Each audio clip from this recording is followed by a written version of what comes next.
The Denver Nuggets are arguably the most interesting team in the NBA this season. When talking about them, we got to start with the offseason additions. And of course, first up, Russell Westbrook. Westbrook joining the Nuggets this season was a shock to everyone. At 35 years old and entering his 17th season, he's still got some left in the tank. This guy has been in the league for what feels like forever, and his accomplishments are nothing short of legendary. I mean, 9 All-Star teams, 9 All-NBA teams, 3 assist titles, 2 scoring titles, and 1 MVP award. That's no joke, but what really makes Westbrook stand out is his sheer ability to fill up the stat sheet. He's 9th all-time in assists with 9,468 and 24th all-time in points with over 25,000. And to put that into perspective, only 2 other players in NBA history have managed to be top 25 in points and top 10 in assists: LeBron James and Oscar Robertson. That's some elite company right there. This season, though,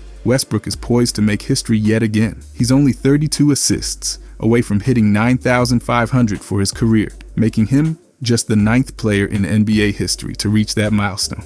And get this, he'll also be the 2nd player ever, along with LeBron, to have at least 25,000 points, 8,000 rebounds, and 9,500 assists. Insane. And speaking of rebounds, Westbrook is closing in on 8,500 career rebounds, which would make him just the 2nd guard ever to hit that mark, right behind Jason Kidd. This guy's resume just keeps growing. But the exciting part for Nuggets fans this season is that Westbrook is expected to climb even higher on the all-time scoring list. He's within reach of some serious legends: Reggie Miller, Alex English, Vince Carter, just a few hundred points away from passing these all-time greats. And if he stays healthy and plays his usual brand of all-out basketball, there's a real chance he cracks the top 20 by the end of the season, catching up to guys like Kevin Garnett. That's huge. Now, how does all this help the Denver Nuggets? The Nuggets are a team that's always one injury away from trouble, especially with a thin rotation behind their stars. Jamal Murray, for example,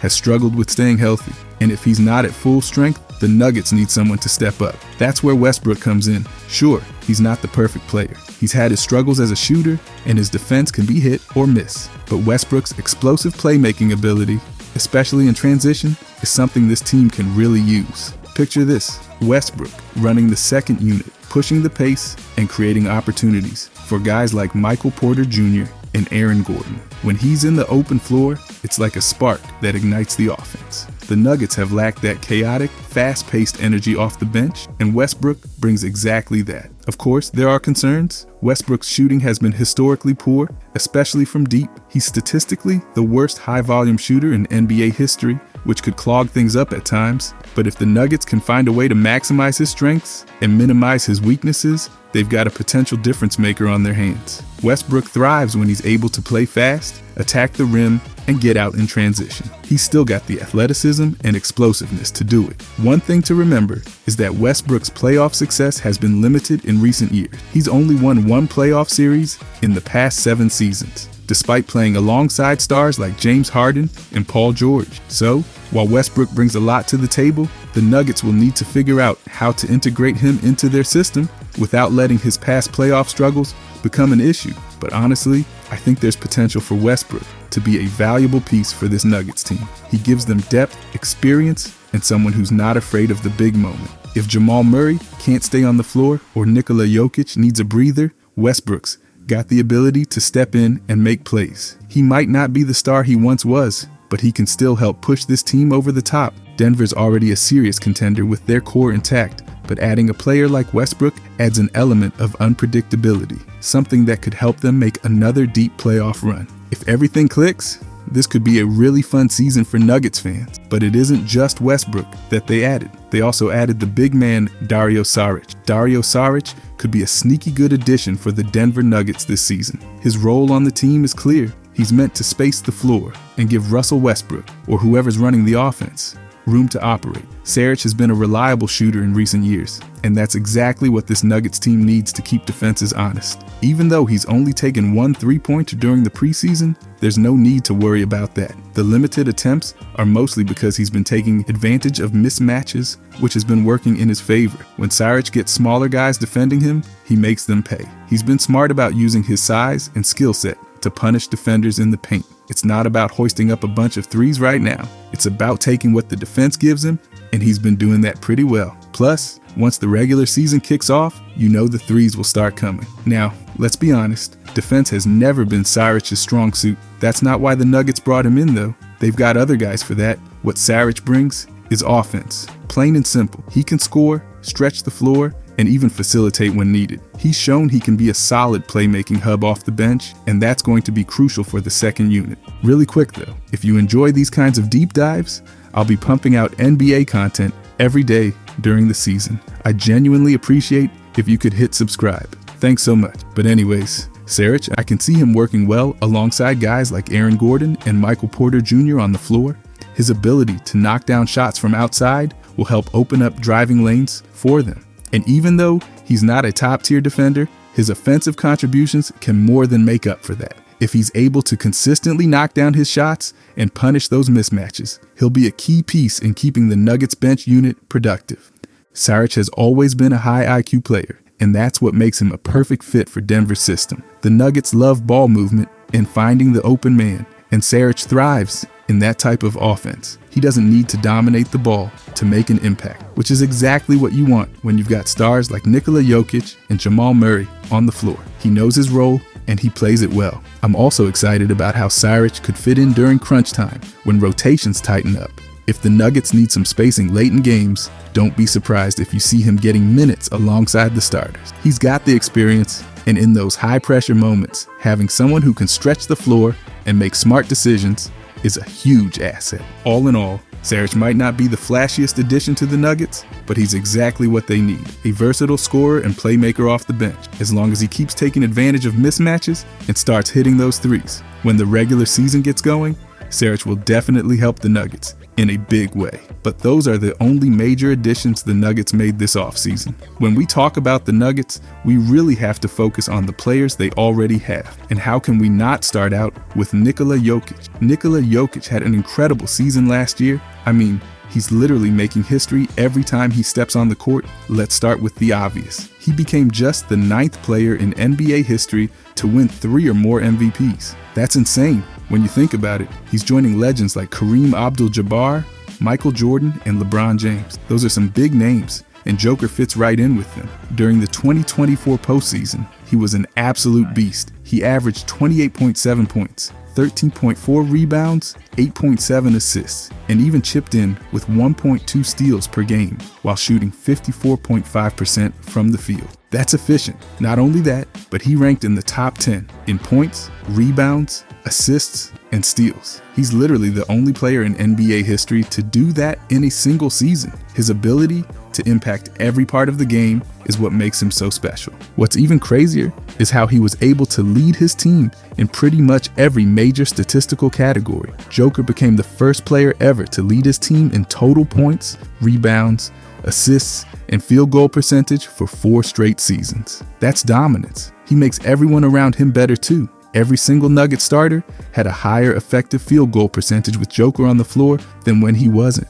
His playmaking is just on another level.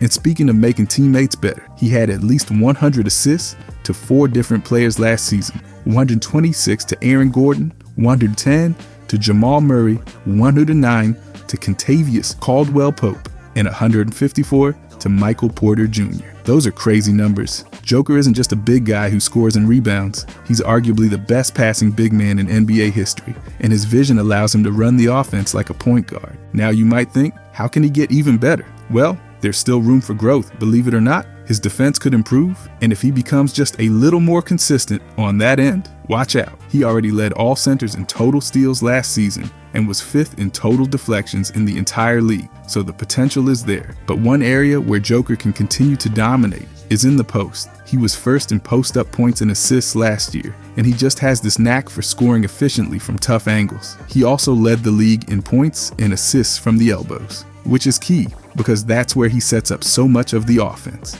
If he can maintain or even increase his scoring efficiency from those spots, it'll make Denver even more dangerous. Joker has already proven he can score inside, and his shooting is remarkable for someone his size. At 55.7%, he holds the highest career field goal percentage by any player with at least 1,000 career three-point attempts. That's unheard of for a center. And he's not just chucking up shots. He's smart about when to shoot and when to pass. which is why his efficiency is so high. Another area where Joker shines is his consistency. Last season, he recorded the second most double-doubles in the league with 68 and the second most triple-doubles with 25. He led the NBA with 21 games of 25-point triple-double. And after his amazing playoff run, Joker became the first player in NBA history to average at least 25 points, 10 rebounds, and 5 assists in 4 consecutive postseasons. His ability to deliver in the playoffs is what separates him from the rest. So how does Joker get even better this upcoming season?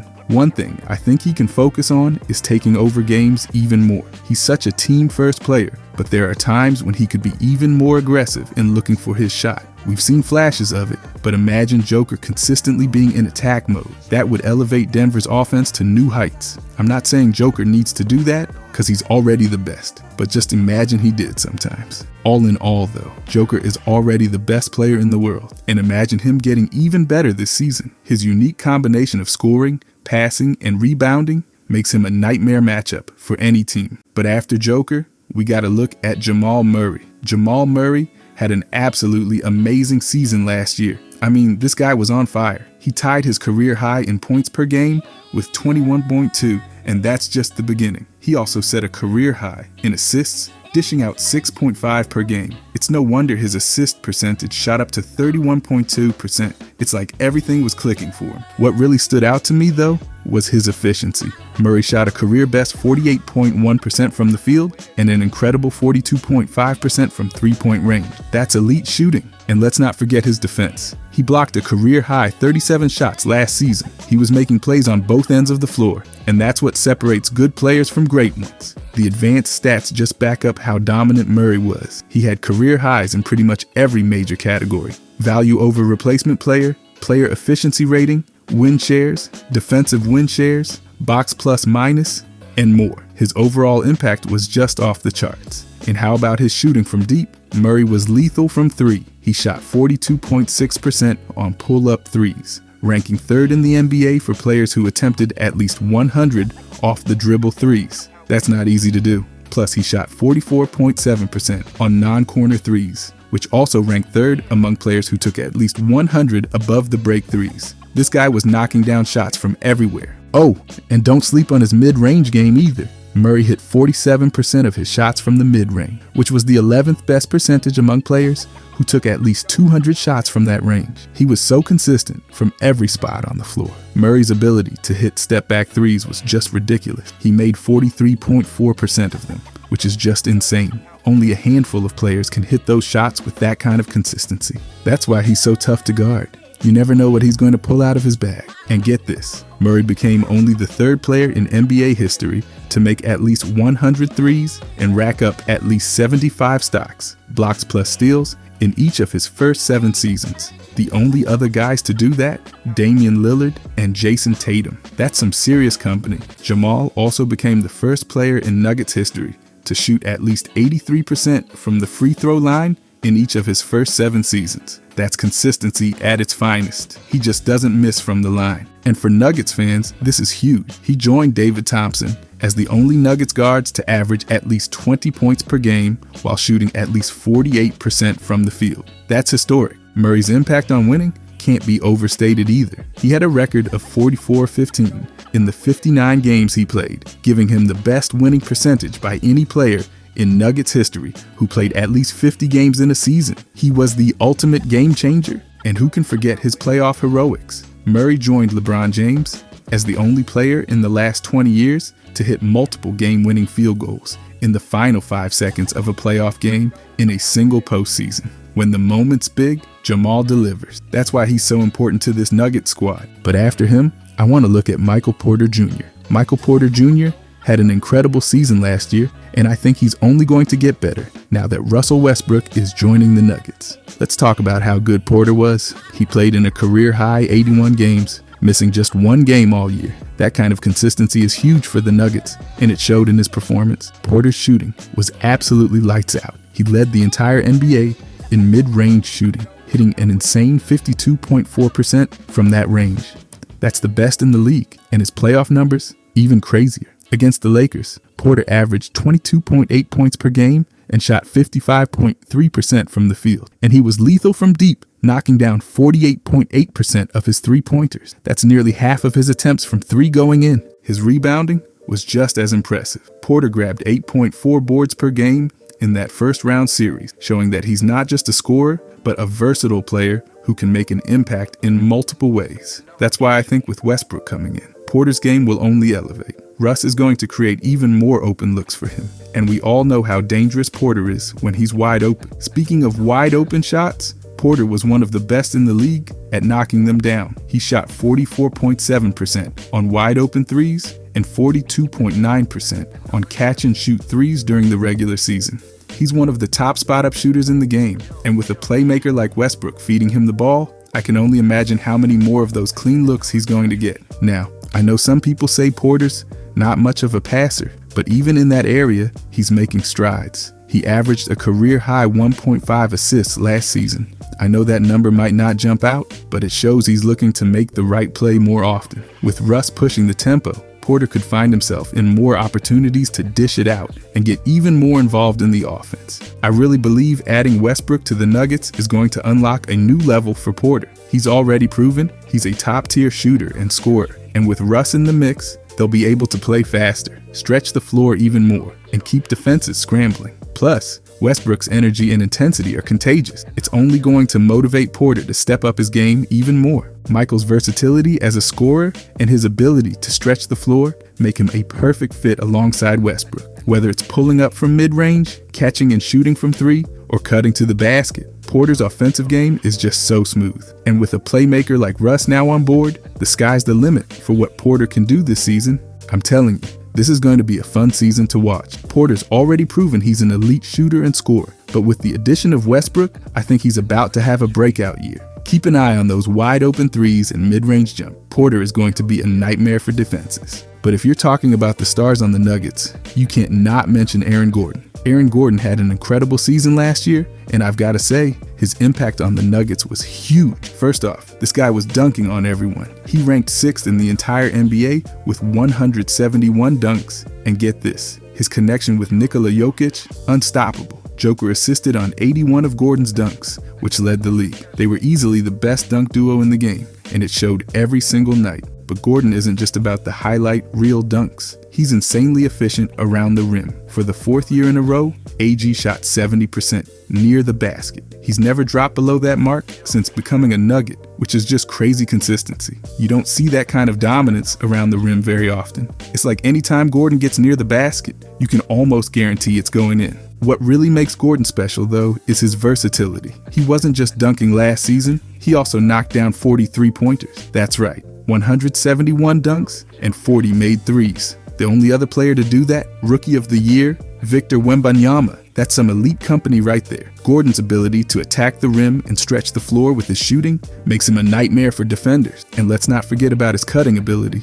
Gordon was literally the best cutter in the NBA when it came to points per possession for players with at least 100 cutting possessions. When you've got a guy who can time his cuts perfectly and has Joker feeding him those passes, it's no wonder Gordon was able to get so many easy buckets. Defenders were constantly left scrambling, trying to figure out how to stop that connection. Now, what really impressed me last season was how the Nuggets used him at center. When Gordon played at the 5, they outscored opponents by 4 points per 100 possessions. That's huge. He gave them so much flexibility on defense and kept the offense flowing, even in those small ball lineups. It just shows how versatile he is and how important he was to their overall success. Gordon's role on the team last season was massive, and I think a lot of people overlook just how much he does. Whether it's finishing around the rim, knocking down threes, or making those timely cuts, he's always making an impact. The Nuggets were a better team every time he was on the floor, and the stats back it up.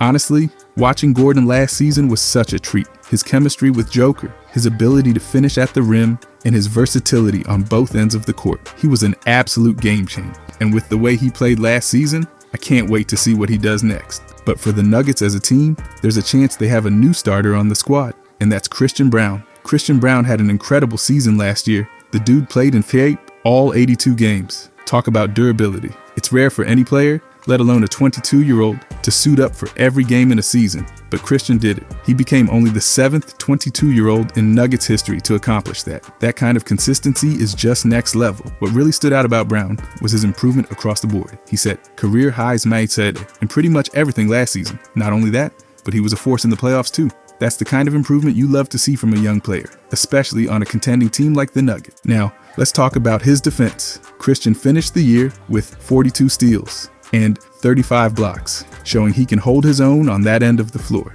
He's the 4th youngest player in Nuggets history to hit at least 35 steals, 35 blocks, and 50 three-pointers in a season. That's a pretty impressive milestone. Brown's versatility on defense makes him such an asset for the Nuggets, and he's only going to get better as he gains more experience. And we have to talk about his shooting, because Brown's three-point percentage was a game changer. He shot a career-high 38.4% from deep, which is higher than the league average by nearly 2%. What's even more impressive is his accuracy on above-the-break threes, 42.9% of his non-corner three-point attempts, which ranked 7th in the entire league for players with at least 100 attempts from that spot. That's clutch shooting, and it shows that he's becoming a serious threat from long range. The guy's ability to knock down threes, grab boards, and contribute on defense made him such a key player last season. He's showing signs of being the kind of well-rounded player every team needs. And for a guy in just his 2nd year,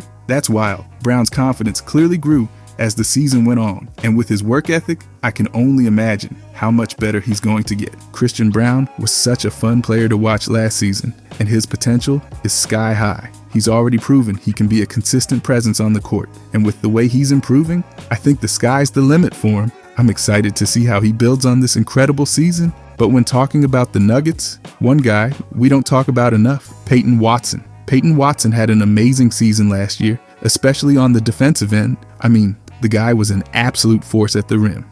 The only player better than him at protecting the rim was Zubac, who's a center. And keep in mind, Peyton is a wing. That's just insane. His ability to lock down the paint as a non-big really made him stand out. But it doesn't stop there. Peyton was elite on the perimeter too. He held his matchups to 42.4% shooting from the field, which ranked 3rd out of 264 players who contested at least 400 shots. That's not just good, that's one of the best in the league. His defensive versatility made him a nightmare for anyone he guarded. Whether it was at the rim or out on the perimeter, Peyton was a problem for opposing offenses. He also made history last season. Peyton became the first player in NBA history to record at least 80 blocks, top 40 steals, 40 made threes, while averaging 20 or fewer minutes per game. That's a crazy stat line, and it shows just how impactful he was in such limited minutes. Even though he wasn't getting big-time starter minutes, he made sure every second on the court counted. That's the kind of energy and hustle every team needs. One of the most impressive parts of Peyton's season was his ability to block shots. He swatted away 88 shots, which tied him with Scotty Barnes for the most blocks by a player 6, 10, or below. That's wild. It's even more impressive when you realize that he did all of this while starting in just 5 games, the most by any player with 5 or fewer starts since Nerlens Noel back in 2018-19. That shows just how disruptive he can be, even off the bench. Speaking of coming off the bench, Peyton had 2 different games last season where he blocked at least out of 5 shots. And he wasn't even starting in those games, the only other player in the league to have multiple 5-block games. As a reserve was Walker Kessler, and he did it 4 times. Peyton also had 8 games where he blocked 3 or more shots. That's consistency. Every time he was on the floor, he was swatting shots and shutting down drives. I honestly think Peyton's just scratching the surface of what he can do. His combination of size, athleticism, and timing makes him such a unique defender. When you have a guy who can protect the rim, guard the perimeter, and still knock down threes, that's a rare skill set. I'm really excited to see what he does next season. If he keeps improving like this, he's going to be a major weapon for the Nuggets. But the Nuggets also have one really sneaky player, and that's Zeke. I never hear anyone talk about it. This was supposed to be a big year for him. After all, he signed a new 4-year, $32 million contract extension over the summer.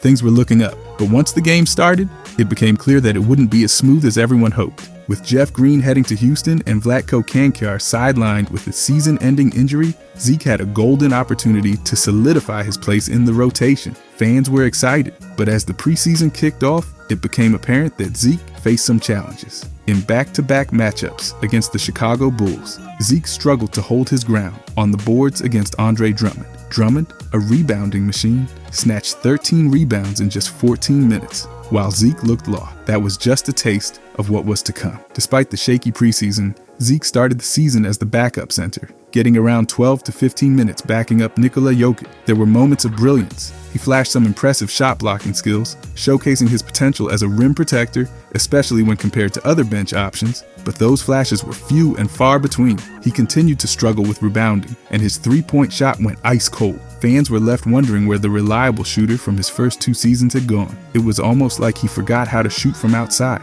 One of the most significant issues was Zeke's inability to set effective screens. This was a huge problem. With Jamal Murray battling injuries for much of the season, Reggie Jackson needed a reliable big man to run the pick and roll. Without effective screens from Zeke, the offense just couldn't flow when Joker was off the court. By early December, Zeke was completely out of the rotation. Just like that. But don't count him out just yet. He made a comeback with a string of 15 straight games, reminding everyone that he still had something to offer, but it felt like a cycle throughout the season. Brief stints in the rotation, followed by DeAndre Jordan taking over for a month or so. Rinse and repeat. It was a frustrating season for Zeke, especially after all the hope that surrounded him entering the year. He had the chance to prove himself and secure a more permanent role, but inconsistency was the name of the game. Fans still believed in his potential. He's shown flashes of what he can do, and hopefully, he can build on those moments moving forward. Zeke's journey is far from over. He has all the tools to succeed, and I can't wait to see how he bounces back next season. Will he find his rhythm and make the most of his opportunities? Only time will tell, but I'm definitely rooting for him. And plus, the Nuggets still have DeAndre Jordan. Jordan's journey with the Denver Nuggets last season was quite a story. When he first signed with the team 2 years ago, many fans were scratching their heads. I mean, he was a household name, but that was back in the early 2010s, when he was one of the best centers in the league. Now, he was bouncing around from team to team, and nobody expected him to make a huge impact in Denver. But guess what? He proved everyone wrong. Time and time again, Jordan found himself in the lineup due to injuries and a lack of depth. Whenever he hit the court, he showed that there was still some gas left in the tank. He played a crucial role, and his veteran presence was invaluable in the locker room. He wasn't just a player, he became a vocal leader. Jordan fit Denver's culture perfectly, and his positive influence was felt all around. So when he resigned last summer, it felt like a more welcomed addition this time around. Fans appreciated what he did during the championship season, and they knew the Nuggets needed veterans to guide the new rookies coming in. With Bruce Brown, Jeff Green, and Ish Smith not returning, the need for experience was greater than ever. Jordan stepped up to the plate. He continued to be that vocal leader, cheering on his teammates from the bench and even calming down the refs when Nikola Jokic or Coach Michael Malone lost their cool. One of his most memorable moments came when he and Reggie Jackson faced off against the Clippers, his former team. With a depleted lineup, Jordan and Jackson brought back the Lob City vibes for one night. That game was electric. Jordan's size and strength were crucial, especially when the bench struggled on the defensive end. By the end of November, he was getting regular minutes off the bench, and he stayed on the fringes of Malone's rotation all the way into the All-Star break. But then things changed a bit. As the Nuggets geared up for the playoffs, Malone tightened the rotation, and unfortunately, the backup center role was eliminated. Jordan played in just 7 more games after the break, and he saw over 10 minutes of action in only 3 of them. It was a bittersweet end to a season where he had shown that he still had plenty to offer. Overall, though, the Nuggets should be super exciting this season. Joker is a genius on the court, and when you pair him with Westbrook's explosive energy, it's gonna be a blast. Imagine Joker orchestrating the offense like a maestro, using his incredible passing skills to set up Westbrook for those driving layups or explosive dunks. Westbrook's relentless aggression and ability to push the pace could turn every possession into a fast break. They'd be a nightmare for opposing defenses. Plus, with Joker's exceptional vision and Westbrook's athleticism, they can create mismatches all over the court. Defenders won't know whether to collapse on Joker in the post or try to keep up with Westbrook zooming past them. It's the perfect blend of skill and speed. But let's not forget about the surrounding cast. If the Nuggets build a strong supporting roster, they could really maximize this dynamic duo. A few sharp shooters on the wings could stretch the floor, giving Joker more room to operate and letting Westbrook drive the lane. I can already picture the fast breaks leading to open three-pointers. And that's just too exciting to think about. And let's talk about the playoff potential. With Joker's calm demeanor and Westbrook's fiery spirit, they'd be an incredible duo in clutch situations. Joker's ability to read defenses and Westbrook's knack for stepping up in big moments could take the Nuggets deep into the playoffs. In 2025, the Nuggets could be the team to watch. Joker and Westbrook together, that's a recipe for fun, excitement, and a whole lot of wins. I can't wait to see how it all unfolds. If you enjoyed this, please subscribe. I'll be pushing out NBA content every day during the season. Thanks for watching.